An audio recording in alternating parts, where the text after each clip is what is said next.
बाद एक बार फिर आप सभी का बहुत स्वागत है। नमस्कार, मैं सोनाली और आप देख रहे हैं केकेडी न्यूज। रुक करते कुछ खास खबरों पर। बता दें, आजाद अधिकार सेना के राष्ट्रीय अध्यक्ष अमिताभ ठाकुर ने भाजपा के पूर्व विधायक संगीत सोम तथा पूर्व केंद्रीय राज्य मंत्री डॉक्टर संजीव बालियान द्वारा एक दूसरे पर गंभीर आरोप लगाया था, जिसके बाद अब इस मामले पर तत्काल जांच की मांग की जा रही है। बता दें, इस देश में मामले पर प्रधानमंत्री तथा गृह मंत्री भारत सरकार के साथ उत्तर प्रदेश के मुख्यमंत्री योगी आदित्यनाथ को दोबारा शिकायत पत्र भेजा गया है। इस दौरान उन्होंने कहा है कि पहले संगीत सोम ने एक प्रेस रिलीज जारी कर डॉक्टर संजीव बालियान पर भ्रष्टाचार तथा आपराधिक दुष्कृत्यों के अत्यंत गंभीर आरोप लगाए, जिसमें बेनामी कारोबार करने, ऑस्ट्रेलिया व शुक्रताल से बेनामी जमीन सहित हजारों करोड़ की संपत्ति अर्जित किए जाने तथा हत्या के 3 मामलों में संदिग्ध भूमिका होने के आरोप लगाए। वहीं इसके विपरीत संजीव बालियान के निकट संजीव सहरावत ने एक वीडियो जारी कर संगीत सोम पर गोकशी का अवैध धंधा करने, हिमाचल प्रदेश में अवैध शराब का कारोबार करने आदि द्वारा संपत्ति अर्जित करने के आरोप लगाए हैं। वहीं अमिताभ ठाकुर ने इन्हें अत्यंत गंभीर आरोप बताते हुए भ्रष्टाचार के मामलों की सतर्कता विभाग से तथा आपराधिक दुष्कृत्यों की डीजीपी से जांच कराते हुए अविलंब कार्रवाई कराई जाने की मांग की है।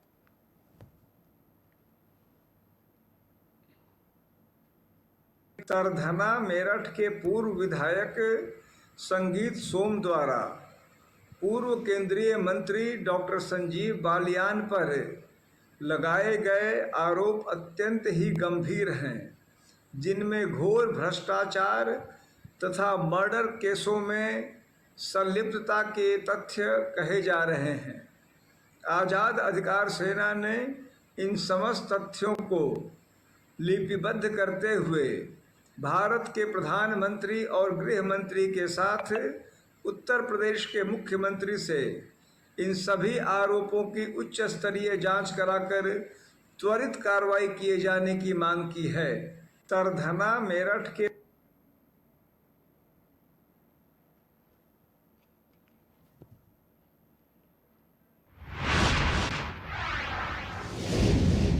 रुक करते अगली खबर की ओर। खबर कन्नौज से है, जहां जनपद कन्नौज में लोकसभा चुनाव में भाजपा को बड़ी हार मिलने के कारण मुस्लिम मोहल्ला में बिजली लाइन काटे जाने का आरोपी मुस्लिम महिलाओं ने लगाया है। मुस्लिम महिलाओं ने बिजली कर्मियों पर चेकिंग के दौरान पक्षपात करने का आरोप लगाया है। इतना ही नहीं, मुस्लिम महिलाओं का आरोप है कि समाजवादी पार्टी को वोट देने के कारण मुस्लिम बस्ती में लाइन काटी जा रही है। पूरा मामला जनपद कन्नौज के छिबरामऊ के मुस्लिम बस्ती का बताया जा रहा। बिजली की समस्या ये है कि जिनके कट थे उनकी भी केबिन काट ले गए और जिनके कट नहीं थे उनकी भी केबिन हटा गए। क्या मतलब है? इसलिए वोट नहीं दिए उन्हें, इसलिए उन्होंने हमारे लोगों के साथ, मुसलमानों के साथ ये हो रहा है। और मोहल्लों की तो कटी नहीं है, हमारे ही मोहल्ले कट गई खाली। सारी केबलें पूरे मोहल्ले काट गए। इतनी गर्मी हो रही है और नई केबिन है और कोई बिल भी नहीं बाकी हमारा। सारे बिल हमारे पेमेंट है पूरे, भी एक भी रुपया नहीं है हमारी तरफ। फिर क्यों हमारी केबिन काट गए? 20-25 कनेक्शन है। अरे जिनके वोट नहीं दिया इस वजह से उन्होंने ये कर रहे हैं हम लोगों के साथ पक्षपात। पूरी गली काट दी गई। जिनके मतलब कट थे उनके काट लेते चल जाता, जिनके कट नहीं है उनकी क्यों केबिन काट दी? जिनके मीटर पैसे पूरे जमा हैं क्यों काटी? और खंबे से काट दी। इतनी गर्मी में बच्चे कैसे रहेंगे घर में? आपकी बिजली काट दी क्या? हमारी बत्ती काट दी गई है, अंधेरा पड़ा, हम लोग परेशान है बत्ती में। अब कोई हमारे पास कोई बिल बकाया नहीं, कुछ नहीं, कोई अट नहीं, कट नहीं, कुछ नहीं। अब बत्ती काट दी, हम लोग परेशान है, भटकते भी कितने के लिए आए थे? सब कुछ है मगर परेशान न है। बिजली की समस्या ये है कि जिनके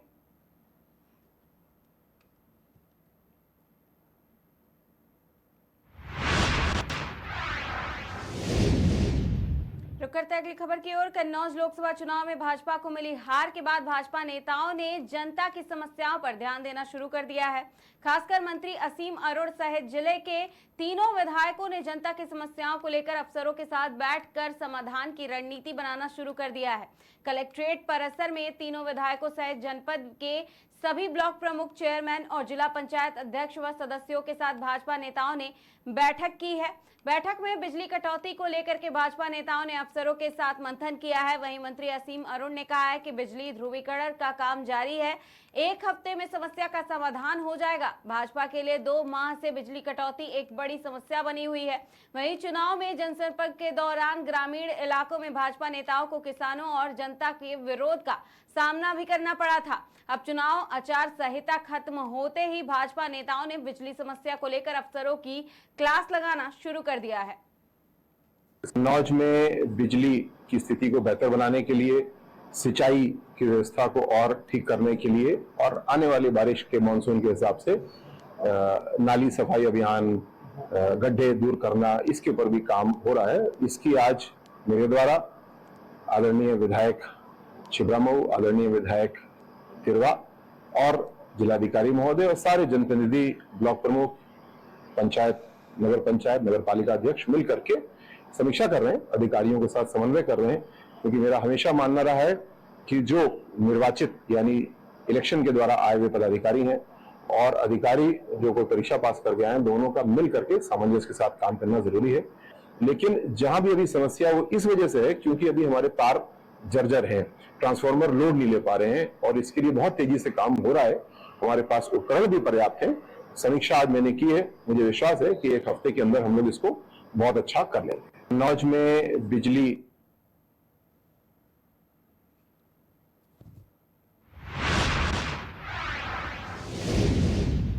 करते हैं अगली खबर की ओर। खबर कन्नौज से है, जहां नगर पालिका प्रशासन की जमीन पर वर्षों से बनी दुकानों पर बुलडोजर चला है। बता दें, पालिका और क्षेत्र के गोवर्धन लाल के बीच 44 साल से मुकदमा चल रहा था। केस हारने के बाद सभी 9 दुकानदारों ने मुंसिफ कोर्ट से स्टे लिया था, जिसके बाद एसडीएम कोर्ट ने स्टे खारिज कर दिया है। स्टे खारिज होते ही सभी 9 दुकानें जमींदोज की गई हैं।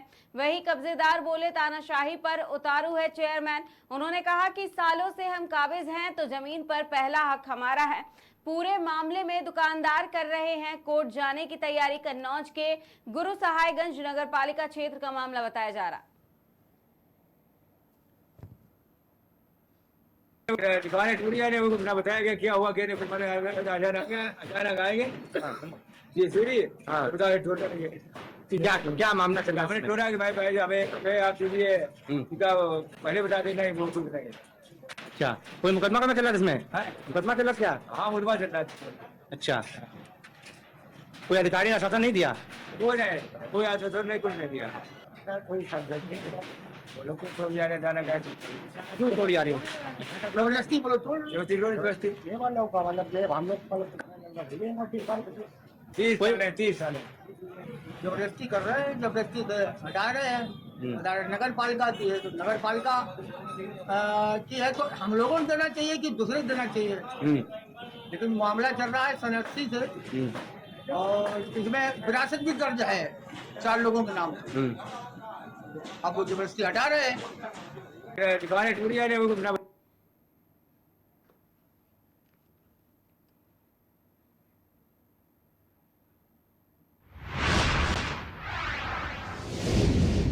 खबर कानपुर देहात से है, जहां जम्मू में माता वैष्णो देवी के दर्शन कर वापस लौट रहे भक्तों की बस पर आतंकवादियों द्वारा फायरिंग की गई थी, जिसमें कई भक्तों की मृत्यु हो गई। वहीं कई लोग घायल हुए थे, जिसके विरोध में आज कालिका मंदिर अकबरपुर से लेकर के ओवरब्रिज तक आक्रोश प्रदर्शन कर ओवरब्रिज के नीचे जिहादी आतंकवाद का पुतला दहन किया गया है। वहीं इस क्रूर आतंकी हमले के खिलाफ अकबरपुर कोतवाल सतीश सिंह को ज्ञापन भी सौंपा गया है, जिसमें मौके पर गौरव शुक्ला, पूर्व जिला संयोजक बजरंग दल, मंजुल शुक्ला और अन्य कार्यकर्ता मौजूद रहे।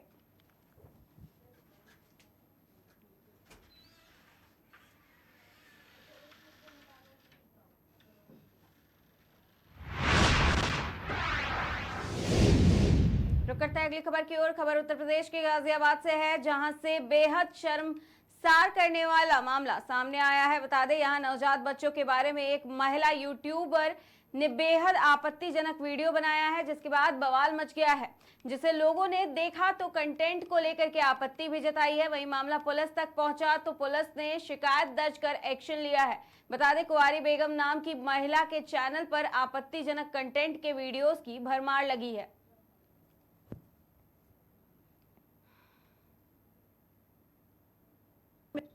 नमस्कार, मेरा नाम दीपिका नारायण भारद्वाज है। गाजियाबाद में जो एक महिला के खिलाफ एफआईआर हुई है, वो मैंने दर्ज करवाई है। शिखा मात्रे इस महिला का नाम है, जो अपने आप को कुंवारी बेगम कहती थी और यूट्यूब पर अपने आप को एक गेमर बताते हुए एक चैनल चला रही थी। लेकिन इनका पूरा का पूरा जो यूट्यूब चैनल है, जो हैंडल है, वो बहुत ही ज़्यादा अश्लील कंटेंट से भरा हुआ था।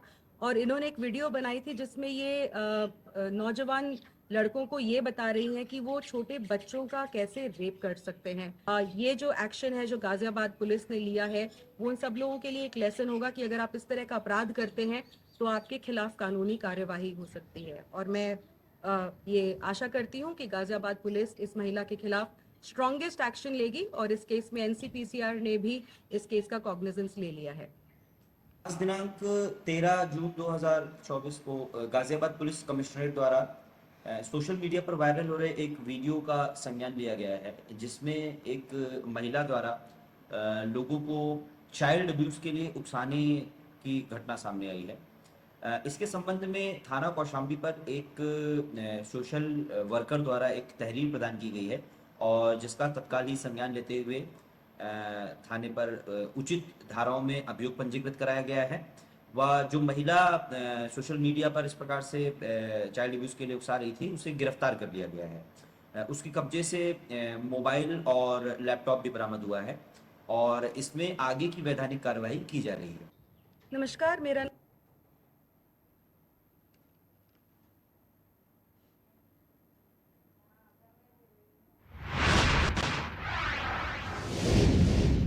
तो करते हैं अगली खबर की ओर। खबर बहराइच से है, जहां तेंदुए के हमले से मासूम बालक की मौत हो गई है, जिससे परिजनों का रो रो कर बुरा हाल है। बता दें, आए दिन तेंदुए के हमलों से मौत होती रहती है, जिससे ग्रामीणों में दहशत का माहौल है। मामला कतरनिया घाट वन्यजीव प्रभाग के वन रेंज धर्मापुर के अंतर्गत जलिहा गांव का बताया जा रहा है, जहां जंगल की तरफ से आए तेंदुए ने 6 वर्षीय मासूम बच्चे पर हमला कर दिया, जिससे बच्चा गंभीर रूप से घायल हो गया। गंभीर अवस्था में घायल बालक को सीएचसी मोतीपुर में भर्ती कराया गया, जहां इलाज के दौरान उसकी मौत हो गई। बालक के शव को पोस्टमार्टम के लिए भेज दिया गया है। वहीं बालक के मौत की सूचना पर घर पहुंचते ही कोहराम मच गया है। वन क्षेत्राधिकारी रतेश कुमार के द्वारा तत्काल मौके पर पीड़ित के परिजनों को 10,000 की आर्थिक सहायता भी दी गई है। इस दौरान मौके पर वन क्षेत्राधिकारी रत्नेश कुमार, डिप्टी रेंज सत्य प्रकाश वर्मा मौजूद रहे।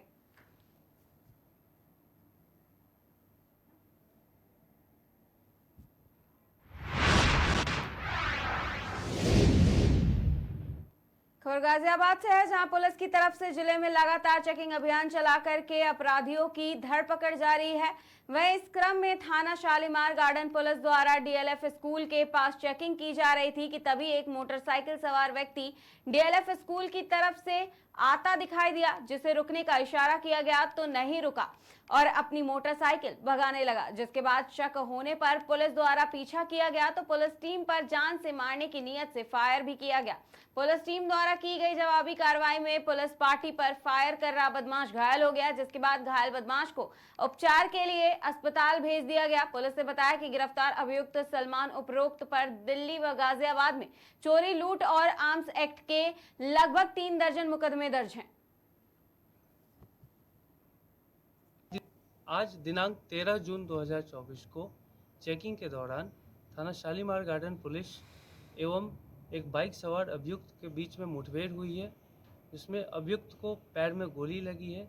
उसे उपचार हेतु अस्पताल भेज दिया गया है एवं इससे पूछताछ करने पर इसने अपना नाम सलमान उर्फ मेहताब पुत्र नसीम बताया है।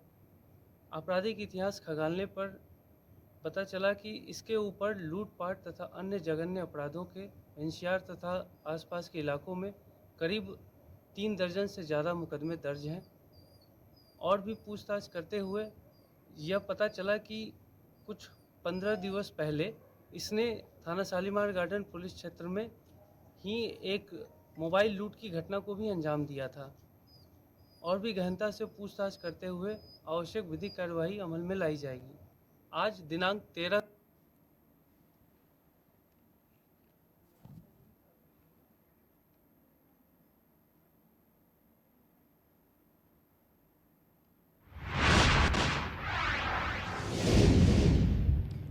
खबर लखनऊ से है, जहां उत्तर प्रदेश के सूक्ष्म लघु एवं मध्यम उद्यम, खादी एवं ग्रामोद्योग अन्य के उत्तर प्रदेश मंत्री राकेश सच्चान ने आज लखनऊ के सभागार में रेशम विभाग की समीक्षा बैठक की है, जिसमें मंत्री ने अलग अलग जनपदों के एडीएम तथा अन्य अधिकारियों से रेशम की खेती की समीक्षा की। इस दौरान उन्होंने सरकार द्वारा दिए गए लक्ष्य को पूरा करने का निर्देश भी दिया। वहीं इस विषय को लेकर की समीक्षा बैठक में मुख्यालय स्तर के अधिकारीगण उपस्थित रहे और सभी जनपद मंडल स्तर के अधिकारियों ने वीडियो कॉन्फ्रेंसिंग के माध्यम से ऑनलाइन समीक्षा में प्रतिभाग भी किया।